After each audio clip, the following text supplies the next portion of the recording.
to eastern and southern Kentucky. This is WYMT Mountain News This Morning.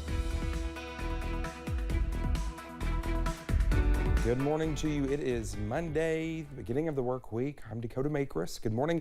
It's almost 5 o'clock. Let's head over to Brandon for a look at that forecast this morning.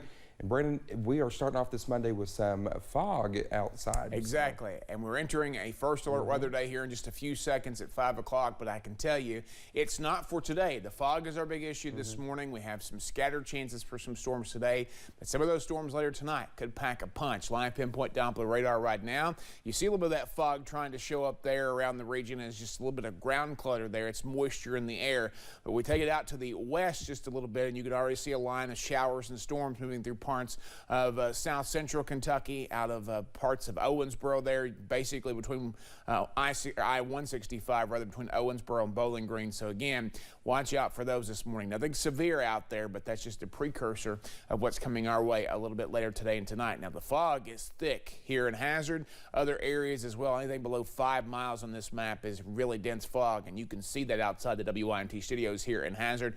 Current conditions with temperatures, we are very mild out there this morning. The lowest temperature we see on this map is 52 in Clintwood and Wise. A lot of folks are near 60 or at least in the upper 50s this morning. So your out the door forecast, take your umbrella. You may not need it all day, but you will need it at times today, because we're just going to see those scattered chances for showers and storms. I'll track that forecast and those severe chances coming up in just a few minutes. Dakota?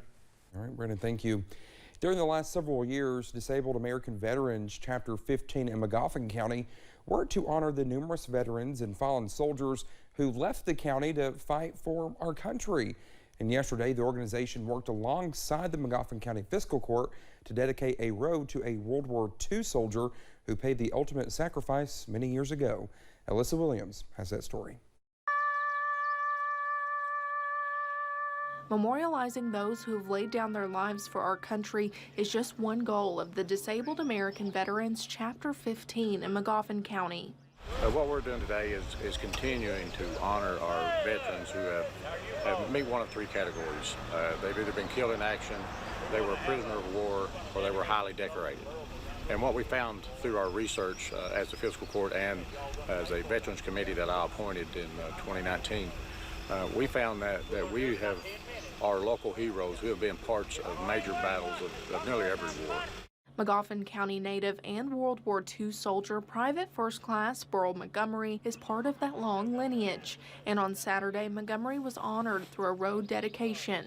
I really appreciate the honor and everything of what the DAV has really done here, and also Magoffin County, the judge executive, for helping to do this in a memorial for Burl Montgomery, so we could have long-term, notice and respect. 22-year-old Montgomery was killed during combat in France in 1944, but through events like this, Magoffin County Judge Executive Matthew Wireman says the legacy of soldiers like Montgomery can live on for many years to come.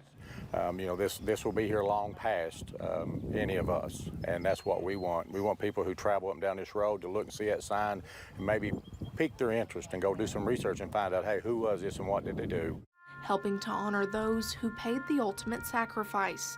In Magoffin County, Alyssa Williams, WYMT Mountain News. PFC Burl Montgomery Memorial Road is located off of Route 378 in Magoffin County, which is near the cemetery where Montgomery was buried. Well, you may have noticed some flags flying at half-staff across Kentucky yesterday. Well, Governor Andy Beshear issued the order to fly all flags at state office buildings at half-staff to coincide with the National Fallen Firefighters Memorial Service. The service happens every year at the time in Emmitsburg, Maryland. The governor encouraged everyone flying the American flag to participate in the commemoration. Virginia Moore, Governor Beshear's longtime interpreter at news conferences, died Saturday. Moore was the executive director of the Kentucky Commission for the Deaf and Hard of Hearing, and she spent more than 25 years with the commission. She often translated the governor's words into sign language at his news conferences. The governor called her a rock of stability and grace during the pandemic. Her cause of death is unknown at this time. Well, the funeral for Harlan County native Bob Howard happened Saturday at Everett's Funeral Home. Many gathered to remember the impact Howard made on the community. Howard graduated from Everett's High School, where he later became the art teacher, athletic director, and then principal. Record-breaking high school coach Billy Hicks, who grew up with Bob, says he had many talents. Bob and I went to school together from middle school all the way through high school and remained friends all through life. But he was really a special person, had a great gift for art, loved sports. Howard was the first principal at Harlan County High School when it first opened in 2008. Well, this week marks Lung Cancer Action Week, and survivors are warning of the dangers of radon exposure.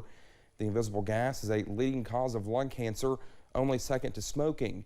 An estimated 20% of the lung cancer cases in the Commonwealth are caused by radon exposure, and the only way to know for sure is to test indoor air. But radon is this toxic gas that can be so dangerous to our bodies, and we're not paying attention to it. And like you said, you can't see, smell, or taste it, but there's a lot of things that we can't see. COVID, we really couldn't see, but we feared what we knew. So why do we not fear the science and the statistics that are out there to back this up? The EPA's numbers indicate 21,000 people die in the United States each year from cancer-causing radon gas. Well, thank you so much for getting your foggy Monday morning started with the Sierra Mountain News this morning. Coming up, an avalanche in Alaska takes the life of a National Park Service employee who worked hard to save lives.